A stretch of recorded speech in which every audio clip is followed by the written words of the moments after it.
Hello everyone, welcome to the Sphynx clip tutorial. I'm Okra Armband, let's get started.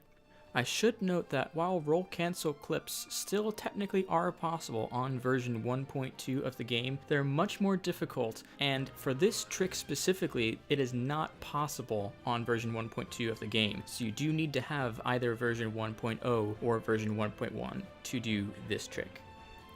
The first thing you ought to know in order to do this trick is instant roll canceling. There are three basic parts that make up an instant roll cancel: ground pound, roll, and cancel. The button presses for this could look like the following: B to jump, ZL to start the ground pound, X after landing to start rolling, and Y and B to cancel the roll. There needs to be a slight delay in between landing and pressing X, or else you won't roll, but rather throw your hat along the ground. Assuming you do get the roll to happen, you need to press Y and B at the same time in order to cancel the roll. Since we want an instant roll cancel, Y and B should be pressed almost immediately after you start the roll with X. You can swap these buttons around since B and A do the same thing, and X and Y do the same thing, but it's ultimately up to you. So we need to instantly roll cancel in order to perform a roll cancel clip. It is possible to stand on top of the Sphynx and align yourself so that you just do a normal straight up roll cancel clip, but this is difficult and hard to explain. The far easier method is not that much different, but yields far more consistency, so I'm going to be explaining that method instead. Instead of starting off the sequence of events with a regular jump, we're going to be doing a backflip. So instead of just pressing B to jump, we're going to be pressing ZL to crouch and then B to backflip. Then the rest of the inputs will be the same. The timing for this can be incredibly difficult, so feel free to practice in the Metro Kingdom right here. This is a more controlled environment that allows you to get some good hours of practice in.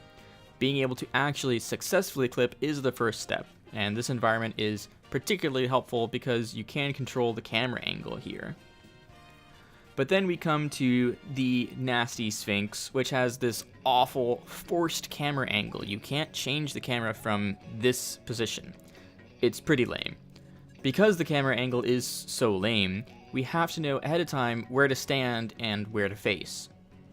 First, let's get some perspective on what's behind the wall.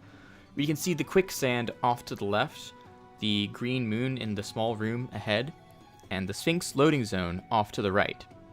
Walking into this weird box-looking loading zone does just what you think. It loads the zone for the Sphynx room.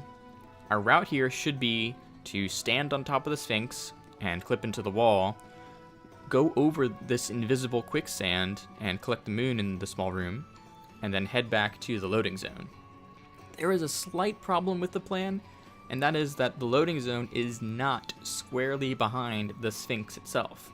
You can see here that you can't just go straight through the wall and avoid the loading zone altogether. We do want to avoid the loading zone since we want that moon in the small room first. So we have to course correct in order to go the way we want.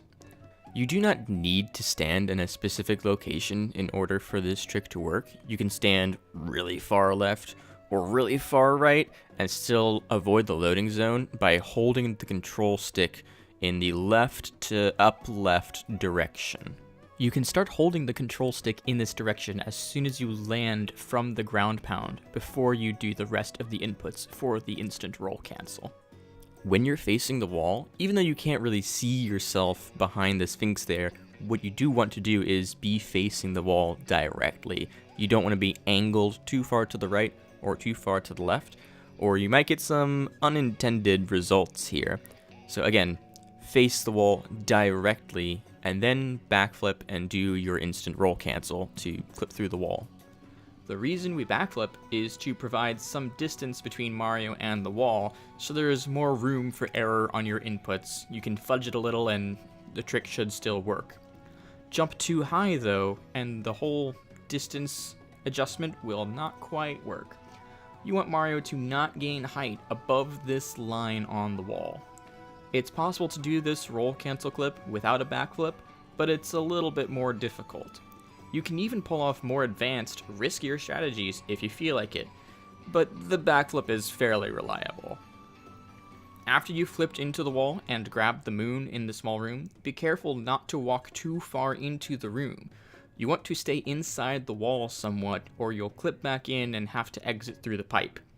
We don't want that, so stay inside the wall and head on over to the Sphynx loading zone. The more advanced version of the Sphynx clip is more difficult, but saves more time in the any percent category. First, we intentionally clip through the wall into the loading zone to get to the Sphynx room. We collect the moon and whatever coins we need, then exit the room. Next, we get back on top of the Sphynx and clip again, this time using the methods described in this video. After grabbing the moon above the flowing sands, this time we keep going left and head towards the sand geysers. Then we resume our route as normal. Again, this more advanced double clip strategy is currently optimal in the any percent category, but I'd recommend not going for it until you're comfortable with just the single Sphynx clip method. Give it enough practice and you'll have it down in no time. If you have any other thoughts, questions, or comments, feel free to leave them in the comments below. You can also go visit the Odyssey movement guide by SmallAnt1 for some more speedrun techniques. It's a very comprehensive video that covers instant roll canceling and buffered spin jump ground pounds and other various techniques. That's going to be it for me though. Till next time, peace.